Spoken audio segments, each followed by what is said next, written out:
Congress party Congress ప్రభుత్వం రైతు భరోసా సంబరాలకు పిలుపునివ్వడం అనేది చాలా విడ్డూరం.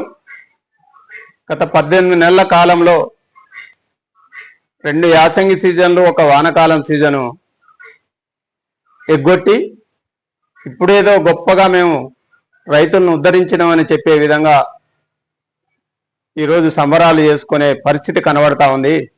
మీరు సంబరాలు ఏమని చేసుకుంటా ఉన్నారు? గత యాసంగి సీజన్లో ఐకేపీ కల్లాలలో నెలల తరబడి రైతులు కల్లాల వద్ద పడిగాపులు కాసి బాధపడ్డందుకు సంబరాలు చేసుకుంటున్నారా? లేక 2 లక్షల రూపాయల రుణమాఫీ చేస్తామని చెప్పి సగం మందికే చేసి చేతులు దులుపుకున్నందుకు సంబరాలు చేసుకుంటున్నారా? కేసీఆర్ గారు ప్రవేశపెట్టినటువంటి రైతు బీమాకు ఇప్పటి వరకు ప్రభుత్వం ప్రీమియం చెల్లించకుండా చనిపోయినటువంటి రైతు కుటుంబాలకు ఇప్పటికీ బీమా రాకుండా ఉన్నందుకు సంబరాలు చేసుకుంటున్నారా? గత యాసంగి సీజన్లో 4 ఎకరాల లోపు వాళ్ళకే ఇచ్చి మిగతా వాళ్ళకి ఇవ్వకుండా రైతు భరోసా ఎగ్గొట్టినందుకు సంబరాలు చేసుకుంటున్నారా? సమాధానం చెప్పాలి.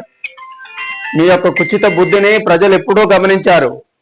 మీరు ఎన్ని ఎత్తుగడలేసినా ఎప్పుడు అవకాశం వస్తుందో అప్పుడు తగు రీతిగా మీ ప్రభుత్వానికి, మీ పార్టీకి బుద్ధి చెప్పడానికి ప్రజలందరూ సిద్ధంగా ఉన్నారు. మీరేదో స్థానిక సంస్థల ఓట్లు పెట్టుకున్నామని ఆ ఓట్లను మభ్యపెట్టి ఓట్లు దండుకున్నామని చెప్పి రైతు భరోసా విడుదల చేసినంత మాత్రాన ప్రజలు మిమ్మల్ని నమ్మే పరిస్థితి లేదని కాంగ్రెస్ ప్రభుత్వానికి, కాంగ్రెస్ పార్టీకి హెచ్చరిక చేస్తా ఉన్నాం. ఇప్పటికి కూడా మీరు చెప్పినటువంటి మాట ప్రకారంగా రైతు భరోసా ఇంకా ఇవ్వలేదు. 1 ఎకరం నుంచి 5 ఎకరాల లోపు వాళ్ళు చాలా మంది మీ ప్రభుత్వ అధికారులు చేసినటువంటి తప్పిదాలకు వాళ్ళకు రైతు భరోసా జమ కాకుండా ఇబ్బంది పడతా ఉన్నారు. ఎక్కడికి పోయినా వాళ్ళకు సమాధానం చెప్పే అధికారులే లేరు, అవి సరిచేసే అధికారులు లేరు. మీరు ఇవన్నీ చూడకుండా, వాళ్ళ యొక్క సమస్యలు తీర్చే ప్రయత్నం చేయకుండా సంబరాలకు పిలిపివ్వడం అంటే మీ చేతగాని తనాన్ని మళ్ళొకసారి ప్రజలకు నిదర్శనంగా చూపెట్టుకోవడానికే తప్ప మీ సంబరాల వల్ల ప్రజలకు కానీ రైతులకు కానీ ఏమీ ఒరిగేది లేదని, మీరు ఎన్ని ఎత్తుగడలు వేసినా రేపు రాబోయే స్థానిక సంస్థల ఎన్నికలలో సర్పంచ్ కానీ, ఎంపీటీసీ కానీ, జడ్పీటీసీ కానీ మీకు పెట్టే దమ్ము లేక వాయిదాలు వేస్తున్నాను.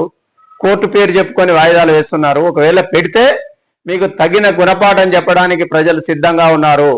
జాగ్రత్త. ఇప్పటికైనా మీరు ఎన్ని ఎకరాలు ఉన్నా సంబంధం లేకుండా అన్ని ఎకరాలకు వేస్తామన్నారు. మరి ఈ రోజుతో ముగిస్తున్నారు. ఈ రోజు వరకు ఎన్ని ఎకరాలకు వేసినో సమాధానం చెప్పాలి. 15 ఎకరాల పైబడిన కుటుంబాలకు ఏ ఒక్కరికి కూడా ఇంతవరకు రైతు భరోసా రాలేదు. మరి వాళ్ళు మీ దగ్గర రైతులు గారా?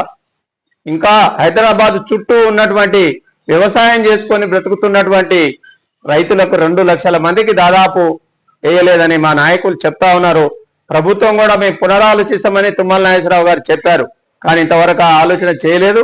వాళ్ళకి వేస్తామని కూడా చెప్పకుండానే రైతు భరోసా ఈ రోజుతో ముగిసింది అని ప్రకటించుకోవడానికి మీకు ఏమాత్రం కూడా ఇంగిత జ్ఞానం లేకుండా ఈరోజు భరోసా సంబరాలు జరుపుకోవడానికి మీరు ముందుకు వస్తున్నారంటే మిమ్మల్ని ఏమనాలో అర్థం కానటువంటి పరిస్థితి ఉంది.